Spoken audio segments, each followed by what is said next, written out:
Yeah, that's me. You're probably wondering how I got here.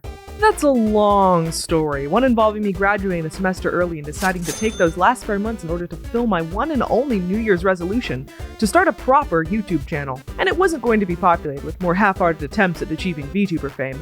No, speed draws and VOD highlights were not allowed. Instead, I wanted to flex my newly acquired English degree and make scripted content, video essays even. The problem is, I had no clue what topic to choose. So I returned to the shows of my youth. Ish.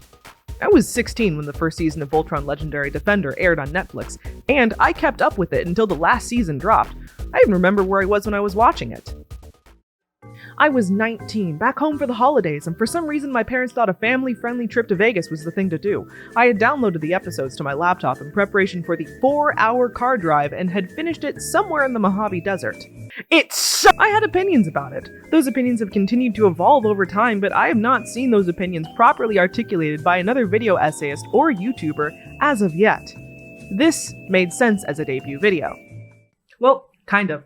For one, I'm pretty sure an edited version of my unscripted Lightning Thief discussion, done in collaboration with The Power of Luck, streaming the last Friday of every month on Twitch at LilyPolydora, will have this video beat by a good week or so. And for two, this isn't actually a video about Voltron.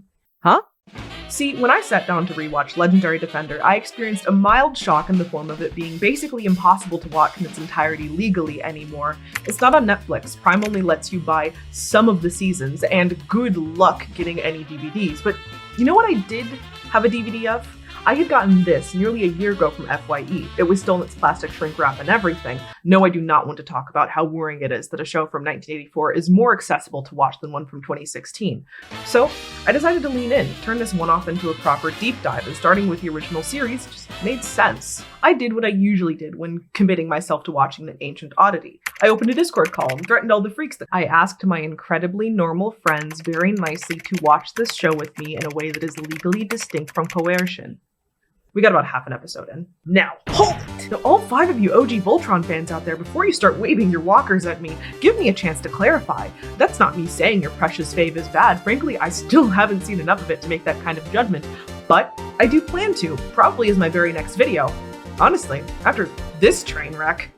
Well, we'll get to it. But the main reason we didn't get much further than that is, well, we were confused. And somehow I got more distracted than I already was. See, the first few minutes of Voltron Defender of the Universe throws a lot of nouns at the viewer. Zarkon, Space Pirate, Galaxy Garrison. It's a lot to take in, and even if you're familiar with some of this lore through the new adaptation like I was, you might still find yourself straining to keep up, like I did. The first few minutes is edited at such a breakneck pace you'd think Sonic was the target demographic, and I'll explain further what I mean on that in the next video. All you have to know is that my head was hurting, and I did what I usually did when I'm confused. I turned to Wikipedia.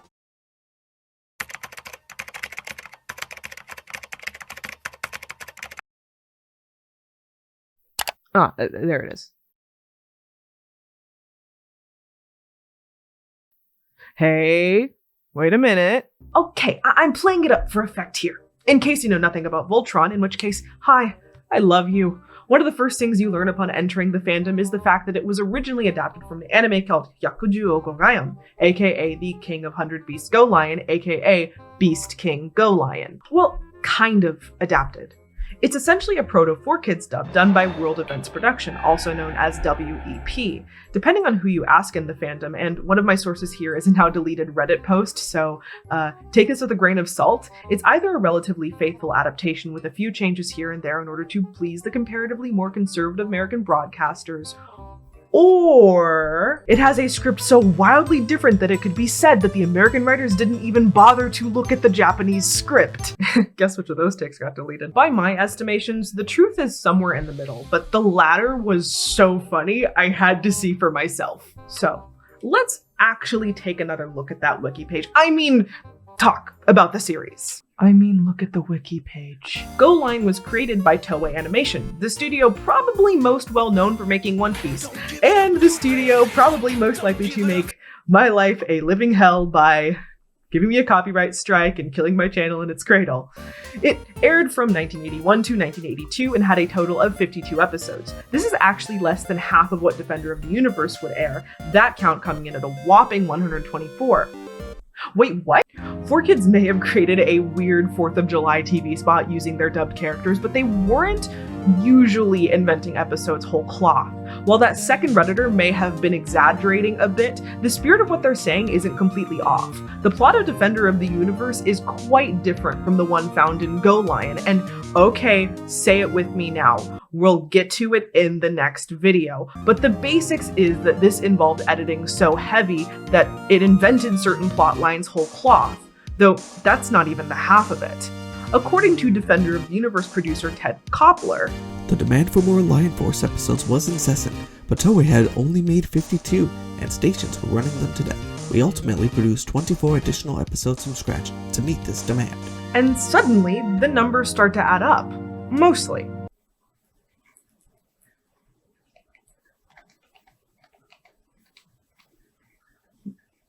I got a B in high school calculus, but I'm pretty sure 52 and 24 don't equal 124.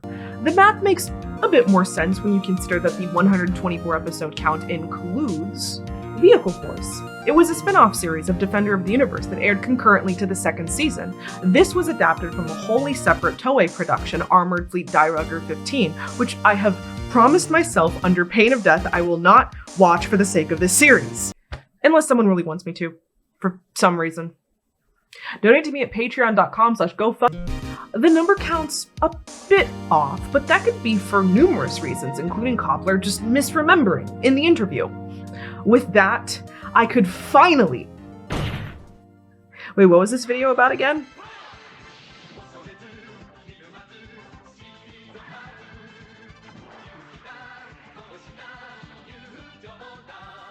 Spoiler warning, obviously. I have to go tell you to watch the show yourself and support the official release and yada yada yada, but honestly, I am wholly uninterested in giving you, the viewer, any kind of worthwhile recommendation.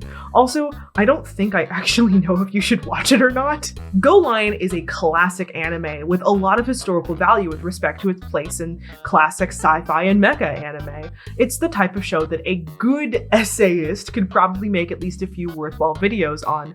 I also think it's not very good, so there's your thesis statement, I guess. Good historical value, terrible watch. Just like a college textbook.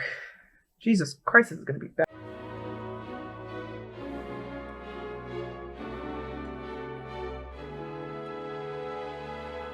Picture this. It's the far-off, distant future. 5 human astronauts have returned home after a long voyage only to find it completely and utterly destroyed. Thanks to the Cold War getting a bit out of hand, humanity has destroyed itself in nuclear Armageddon, and these 5 remaining humans, the last of their kind as far as they know, find themselves the perfect targets for the evil Galra Empire. They are captured and enslaved by these strange warlike aliens, but only for like a little bit. Before they can be sent to the gladiator ring or the gulags, they manage to break free, fleeing to the nearby Altea, where they meet the lovely Princess Fala, as well as her attendant rival. It's here at her castle, a building standing at the intersection of medieval architecture and an 80s animator's idea of futuristic tech, that these young heroes learn to harness the power of the ancient superweapon known as Go Lion. Because if they can't protect the weary and beaten people of Altea from the evil Emperor Daibazal, no one will. That's just the plot, though. Hardly why most kids tuned in to watch every week. No, they were in it for the badass mech. The gimmick of Go Lion is right there in the name. Go means 5 in Japanese. It's why Speed Racer drives the Mach 5. It's the Mach Go. It's a pun. The mech is called 5 Lions because he's 5 lions in a trench coat, basically. Also, the transformation sequence is, like, really, really cool. What can I say? I'm not completely heartless. The pilots for these 5 lions are Akira Kogane, aka Chief the Red One and pilot of the Black Lion. Takashi Shirogane, aka Quiet, the Black One and the pilot of the Blue Lion? Hiroshi Suzuishi, aka Shorty, the Green One and pilot of the Green Lion. Thank God. Tsuyoshi Seido, aka Hothead, the Yellow One and pilot of the Yellow Lion. And finally, Isamu Kurogane, aka Moody, the Blue One and pilot of the Red Lion. Maybe I'm the only one on the planet that cares, but it really bothered me that the colors of the suits don't match the mechs, enough so that I dedicated like a day to just search through Japanese forums to see if I could find anything about it. I didn't, but I do have a theory that for the sake of organization, I'll get to some unspecified time later. For now, just try to remember the names and faces of this dollar store Skittles squad. Go Line is your classic Monster of the Week show. An average episode usually hits these points. The bad guys plot in their evil lair, the heroes go about their business, princess's girl. Suddenly, they're attacked by a death black beastman, a terrible creature made from occult death science magic. It's the scariest thing you've ever seen, but of course our heroes defeat it. The day is saved, roll credits, rinse and repeat. There are some overarching plots, but the episode-to-episode experience has very little serialization at play. The characters as presented don't evolve much past their initial Stark archetypes, and as my cheeky summary implies, it's the villains that drive most of the plot forward. There's Emperor Daibazal, the Witch Honerva, and General Sadak, though he goes away relatively early, being replaced by the infinitely more interesting and...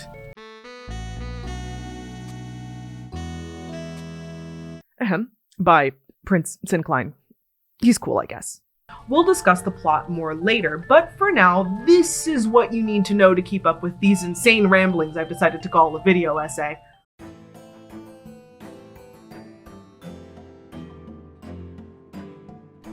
I'm a firm believer in paying tribute to the people who make the shows we watch. This stuff doesn't show up on our TVs by magic, but I get it. Watching credits is boring. It's why most Americans don't even bother to do so with the theaters. I wanted to spice up this section by talking a bit about projects these guys have worked on that you may be familiar with. But the thing is, if there's anything in these guys' filmography that you recognize, chances are it's Go Lion. Director Katsuhiko Taguchi, if IMDb can be believed, and it has been spotty in the past, has worked on some tokusatsu shows, like the original Kamen Rider, as well as a handful of episodes on that Japanese Spider-Man show that no one in the West has actually seen, even though we all share memes about it constantly.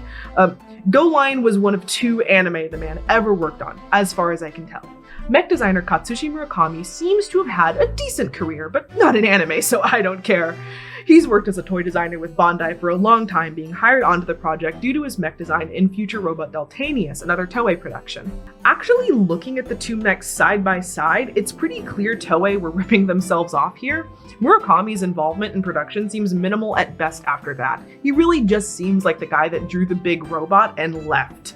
And as we established, it's a really cool robot, so honest, big dick move there. The fact that the mech was basically designed out of house is actually really important to my theory about why the colors of the pilots don't match, so, put a pin in it for me, please. Kazuo Nakamura, now going by Kazuo Takigawa, was the character designer, and is probably the most interesting figure we can discuss here, albeit not for his character designs. These designs are still really good though, don't get me wrong. Here, First, my personal bias. I like character design, so it's a topic I can talk about a lot easier than, let's say, the soundtrack. Masahisa Takeichi, those songs are still stuck in my head, and you will be receiving my therapy bill in the mail the second I figure out how international mail works, but please excuse me while I yap. I have a lot of love for the pilot designs. Let's put aside that Fala is a Sleeping Beauty knockoff so blatant that Disney should have probably sent Toei a cease and desist. The shape language, the color blocking, the distinctiveness of the facial features, these designs pass every test I can personally think of. I also just have a soft spot for the 80s anime aesthetic, so there. Akira Kogane's look is so iconic and perfect that during my early research, I managed to Mandela effect myself into thinking that I had seen it somewhere else before. The black mullet, red racing suit combo was so good I started assuming it must have come from some 70s movie that I had seen that I just hadn't remembered the name of. And no, as far as I can tell, the design is original. Also, he seems to be named after the character designer's brother, Akira Nakamura, which I think is sweet. I was able to find the design inspiration for Takashi Shirogane, however. I'm maybe 80% sure that Bruce Lee from Fist of Fury had some influence here, and if the homage was intentional, it was translated incredibly well. Isamu Kurogane has a face that is distinctive yet maintains harmony with the rest of the cast. I know one of the first bits of advice I got as a young artist was specificity, using something from real life rather than just reaching for the most obvious cookie-cutter design choice. That principle is definitely being followed here. Hiroshi Suzuishi's stupid green cowboy outfit quickly became one of my favorite things in the entire show. It's so dumb, makes no sense in context, and somehow took me several episodes to start to question it. Like, why is a 4'0" astronaut wearing lime green line dancing gear? I don't know. I love it. It's also worth mentioning that while the ages of all the cast are a bit ambiguous, Suzuishi is the only one that works visually as either a child or just a short adult, and this often gets used to the show's advantage. Many of Suzuishi's plots, more so as the show goes along, center around kid-centric storylines with the clear intention of relating directly to their young viewer base. An episode will come where Suzuishi goes to a haunted house with local Altean children, and it will be right next to one where he mows down dozens of Galra soldiers. The character occupies this ageless space in a way that I think is not only appealing for a young audience, is smart as hell from a writing perspective. Finally, well, I actually don't have much to say about Tsuyoshi Seido. Yeah, this is the one design that I'm not very fond of. An attempt was made to make a character that was a bit of a bigger guy, at least compared to the anime twins he's staged with, but it wasn't a very good attempt. It kind of just looks like they took the basic body type this show has and stretched it sideways. Seeing him without a shirt, he looks so weirdly skinny, it makes me actively uncomfortable. It's clear the animators didn't know how to draw this body type, and yeah, I'll say it, I didn't like his color palette. Happy. So that's what makes Kazuo Takigawa so interesting to talk about. Wait, no, that's the...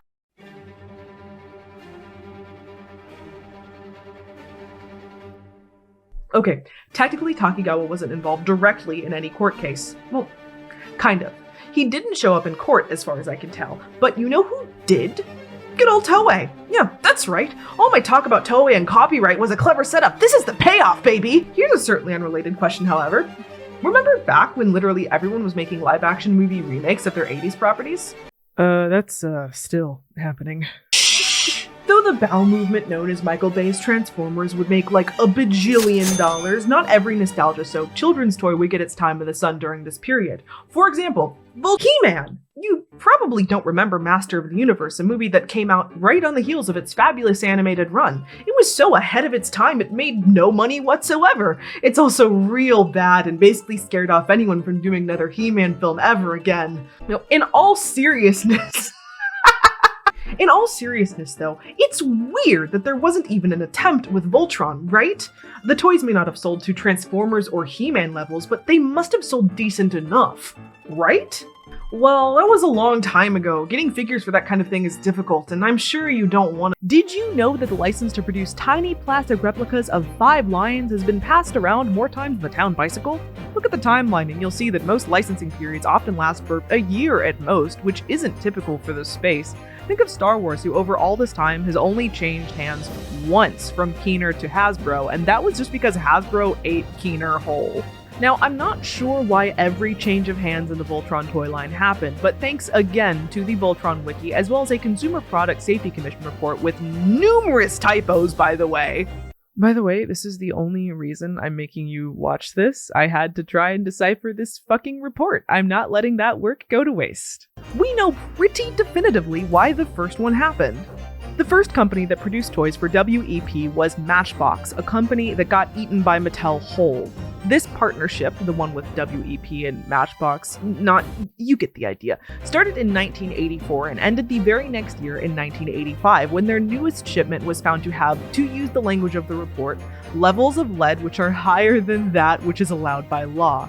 Let me remind you, this is the 80s. I don't even want to know how much lead must have been in there. A massive number of products were recalled, and we actually know the exact amount, or we would if the report wasn't worded so badly. Approximately 203,000 complete sets and 424,000 pieces of deluxe Voltron Lions, and 866,000 miniature Voltron Lions. The deluxe Voltron Lion set sold for approximately $60 to $90. The miniature Voltron Lion sold for approximately $12 to $15. Matchbox produced a few different types of Voltron toys, with 3 being relevant. The deluxe lion set, the one where you could combine and separate the lions, were $60 to $90. The paired deluxe lions with the black lion sold separately, price not listed, and the miniature Voltron, already combined and unable to be separated, retailing for $12 to $15. If you thoroughly lowball it, even assuming that the paired lions weren't a part of the recall at all, you come to a projected loss of $22 million, accounting for inflation that's $63 million today. And okay, that sounds like a lot of money to you and me, sure, but these are toy makers, Matchbox's subsidiary of Mattel, who pocketed $5 billion this last year. In 1984, according to a UPI article, they made around $880 million. Adjusted for inflation, that's $2 billion today. That makes the loss, what, 2.75% of their revenue? Paltry. Well, WEP must have agreed, because they kept on trucking and continued selling the toys all throughout Voltron's run. A definitive sales number it is not, but it is a decent indication that they were doing real well, considering they were basically a brand new company at the time. What can't be denied is that, at one point, people bought these toys. Children played with them and had fond memories of them. Companies have certainly tried to make films off less. I mean, Mattel's talking about a Magic 8-Ball movie, for God's sake. There was a time when a Voltron movie would have made sense. So why didn't they? Save those well-actually comments or delete any you may have made already, because, spoiler alert, they tried to. Go to the right forums or blogs, ones dated around 2007 to 2008, and you might find some people talking with cautious optimism about a reported live-action Voltron movie. WEP saw what happened with Transformers and wanted to cash in, going forward to sign a deal with New Regency, that company that used to be owned by Fox that's now owned by Disney. It turns out, though, they didn't exactly ask Toei beforehand. Already at this point, Toei and WEP weren't quite seeing eye to eye. I'll get into it more with the discussion of Voltron, the third dimension, but this wasn't their first time seeing each other in court. Some of the details change depending on who you ask, but the parts everyone agrees on is that a suit in 1999 ended with Toei selling WEP the animation rights for future Voltron adaptations. Toei argued in 2008 that this sale did not include the film rights. Now, I'm no copyright scientist. I've made a joke or two about Toei being scarily protective of their copyright while ignoring a touch of copyright infringement in their own show, but that has little to do with whether they have a legal right to money over this proposed film adaptation. And let's be honest, they probably do. That's an easy problem to solve, right? They solved it last time, no problem anyway, and WEP has made a ton of animated shows since then. But a recalled toy money should get this settled. No! See, this is where Takigawa comes back into the picture. New Regency, already frustrated by the turn of events, launched an investigation to see if Toei had a legal leg to stand on, and they found that, amongst other things, rights still held by the character designer of all people posed a potential hurdle. At this point, New Regency hadn't even signed a deal formally, so they backed out without so much as a buy your leave, abandoning WEP's plans for a lucrative film on the cutting room floor. What happened to the lawsuit after that, history does not relate. For a long while, I was at least convinced that this meant no live-action film could ever happen, but something must have, because, oops, I've hidden something from you again. WEP tried again, this time with Amazon, and it's actually looking like this movie might come out, possibly by the end of this year, considering they've already started filming. Now, in today's very good and normal film landscape, it's possible something will come up and the film will get canceled, but I find myself cautiously optimistic. I'm sure I'll at least end up doing a video on it if they ever manage to release it, so subscribe and stuff. Yeah, this was a video about an anime at some point, wasn't it? We should probably get back to that, because despite my love of yapping about precious context, this video isn't just meant to be a history lesson about how capitalism is bad. Despite my moaning, this show has some merit, especially in respect to the way it approaches genre and genre fusion. Also, this show can be kinda beautiful. Go Lion lives at the intersection of three genres, fantasy, mecha, and Super Sentai, and these come together to form a unique and appealing identity. So let's test my genre savvy and go over the high points of this series, because when we get to the low points, we'll get to them. One of the easiest pieces of art to compare Go Lion to is probably Star Wars, in the way that it combines elements of science fiction and fantasy.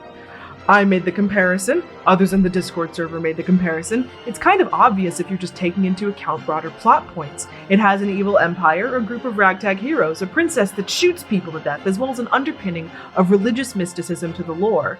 But these comparisons are mostly superficial. Star Wars tries to tell a fantasy epic through a sci-fi lens, but Go Lion really exists in the realm of the fairy tale, a Disney fairy tale to be exact. It's no coincidence that Princess Cease and Desist is here. In between the slave rebellions, ecological disasters, and other slave rebellions, there are talking mice, a castle, a prince, princesses, and witches. Even the visuals seem to be reinforcing this, and this time I'm not talking about Princess Cease. There's a lot to be said about the backgrounds here, and the general sensibilities of anime backgrounds in general. I highly recommend Hazel's video, The Anime Countryside, if you're interested in exploring this deeper, but most of what you need to understand is that the soft watercolor backgrounds that can often be found in anime like Go Lion are a result of early Disney influence. Go Lion doesn't technically do anything special here, but the way it depicts forests as well as the outside shots of the castle feels as if it's leaning into this influence. I admit, I could be reading into things a bit, but there was a moment when I saw the princess and a group of women gathering berries where I thought, dang, that's kinda.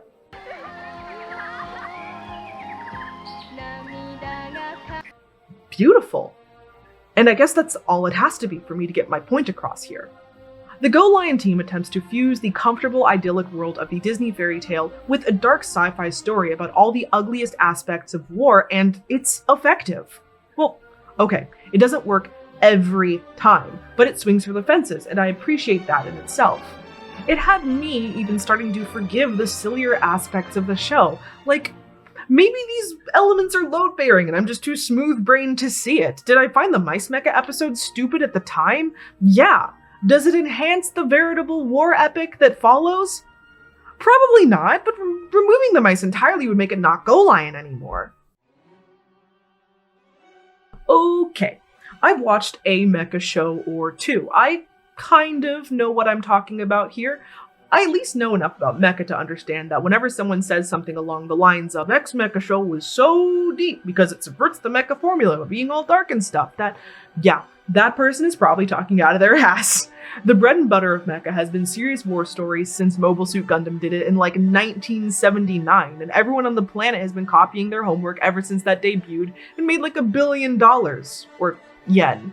Go Lion is not special in this regard. It too attempts to tell a serious mecha war story in the style of Gundam with less child soldiers, but still a few notably, and more focus on the ways in which normal people can and do suffer under the Empire. But that's not what set it apart in my eyes. It is, by my estimation, maybe the darkest sci-fi war in an anime I've seen since Iron-Blooded Orphans ripped out my heart and fed it to me. Impossible, you might be saying, assuming you've seen it.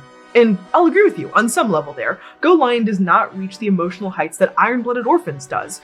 But it more than makes up for that in what the kids these days call edge.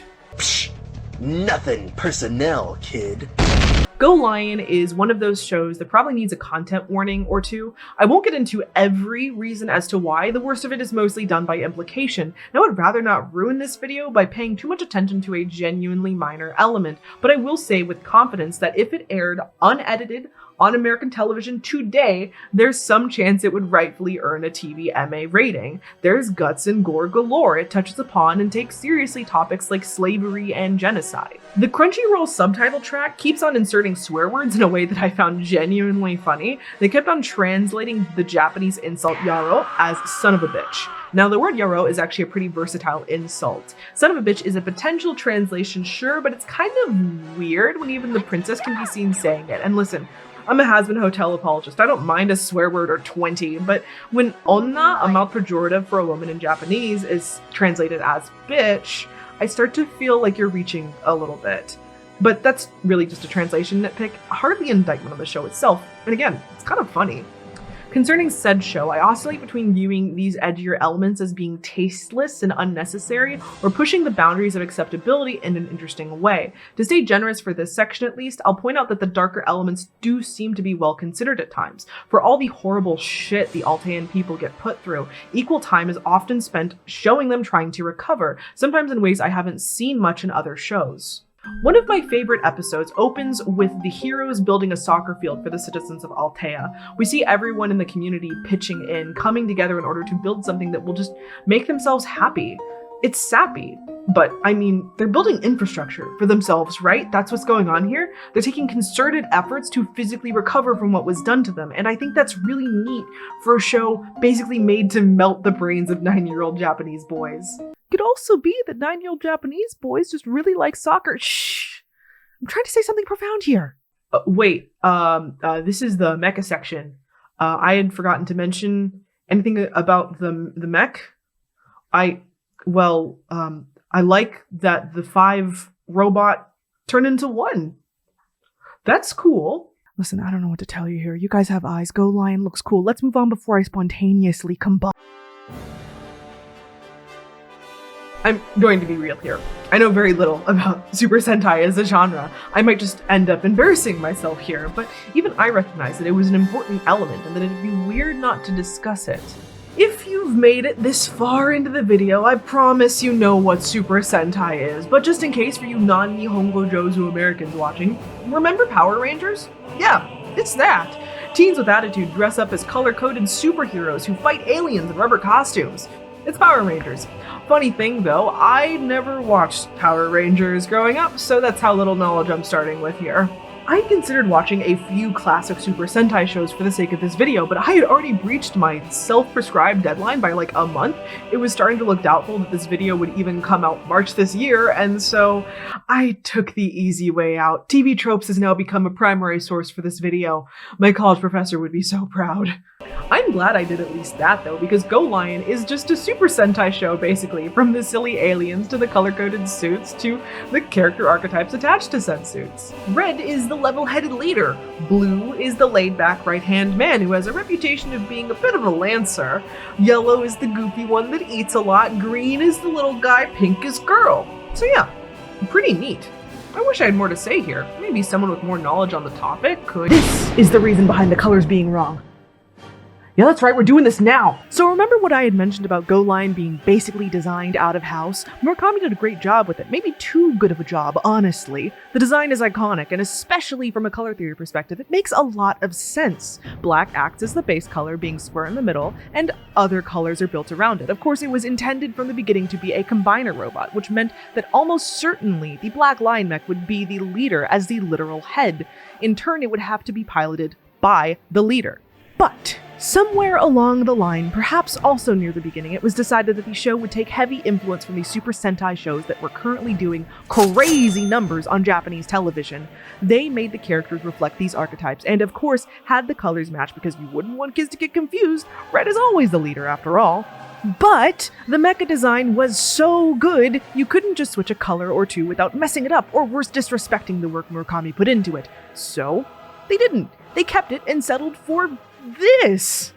So that's my theory. Did I overhype it?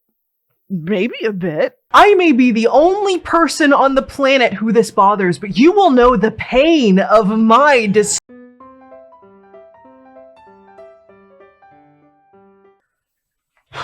Okay. I got a bit heated there. It happens. It happens. This video has to be near finished anyway. I mean, what's there even left to talk about?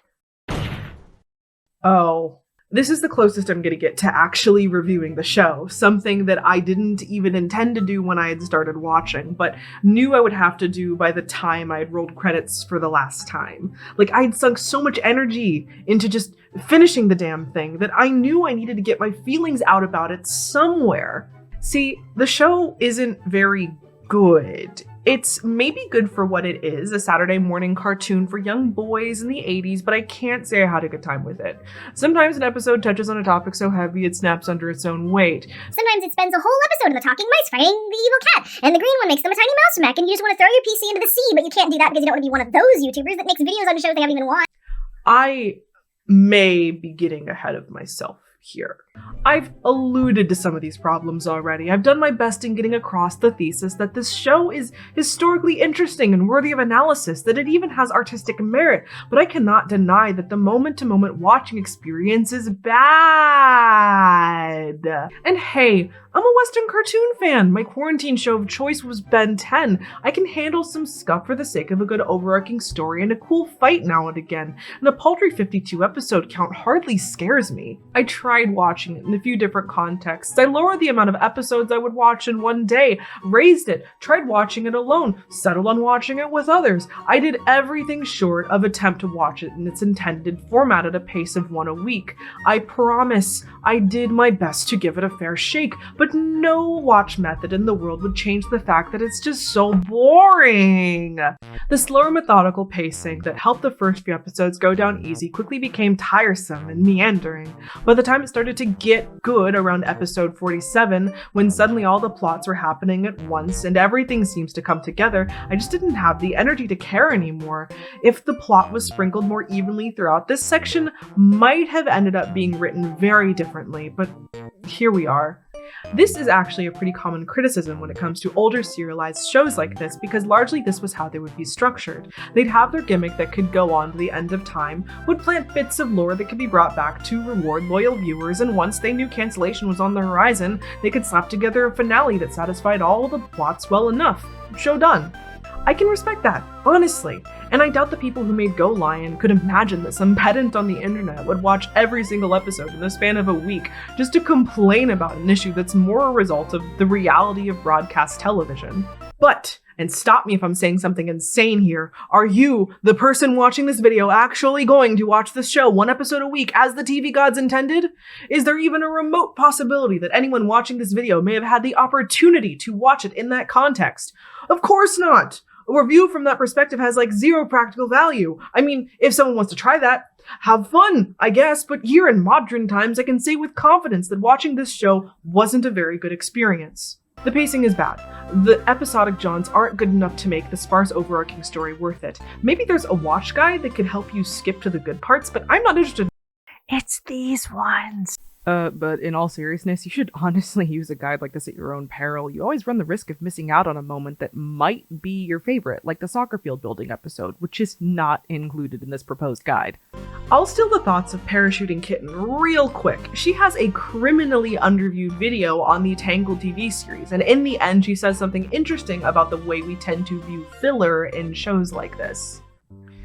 Complaining about filler arcs in long-running anime that happen to outpace its manga is one thing, but claiming that standalone episodes in a series designed to be episodic counts as filler somehow is fucking stupid. Just because it doesn't further the plot directly doesn't mean it's not worth watching, and you can't say you've properly taken in a piece of art while also ignoring aspects of that art you find unsightly. I can't say for sure if you'll have a better or worse experience by doing this, but you will always have a lesser experience. Watch Long Ring Longland. I mean, don't watch Go Lion. Okay, we're actually nearing the end here. I have maybe one major criticism left to make. Let me check my notes. Wait, what the fuck? I knew I was gonna do this section from near the beginning. First, some housekeeping. I don't want to hear anything about how it was a different time or how actually Japan is more conservative than America. The latter is, let's be real, not true, and is a narrative mostly pushed by deeply conservative weebs that want to justify bad takes in their favorite anime. The former implies that every show before arbitrary year X was deeply sexist, which is just ridiculous, barely worth responding. They weren't, idiot! Even if they were, I can't believe we're still making the argument that overt bigotry of the past is somehow excusable because everyone was doing it, right? Empathy is not a modern invention. I can excuse a bad take or two. I can't excuse continually treating your female characters like shit. With that out of the way, Go Lion continually treated its female characters like shit. It was one of the few aspects of the show that I found genuinely and consistently frustrating, and to prove my point, let's end this video by talking about a few of them, our three paragons of womanhood, if you will. The witch, the maid, the princess. Massive spoiler warning from here on out. If this video were an hour longer, then maybe I'd have time for a deep dive on the portrayals of witches in fiction. Smarter people than me have made videos and written books on the subject. The main thing you have to understand is that it's an archetype that has been reclaimed to varying success over the years, but here is played quite straight, something problematic in and of itself. The classical witch, as she appears through the character of Honerva, is a perversion of womanhood, and therefore can act as a good indicator of what the writers feel are signifiers of a proper woman.